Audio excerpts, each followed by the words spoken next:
Chairman সাহেব ওদের একটা বিচার করে দেন। তোমাকে এই নিয়ে চিন্তা করতে হবে না, আমি বিষয়টা দেখতেছি। বলো মামুনি, তোমার সমস্যাটা কি আমাকে খুলে বলো।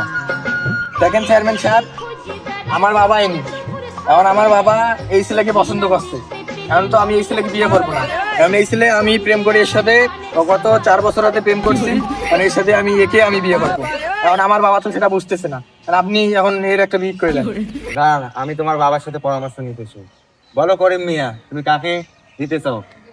দেখেন চেয়ারম্যান সাহেব, আমি আমার মেয়েকে এই ছেলের সাথে বিয়ে দিব। না চেয়ারম্যান সাহেব, আমি এই ছেলেকে বিয়ে করবো, এই ছেলেকে ভালোবাসছি, আমি এই ছেলেকে বিয়ে করবো। আমি কি দেখতে খারাপ? তুমি আমাকে বিয়ে করতে চাও না কেন? তুই তো দেখতে একটা চুদিং পাও।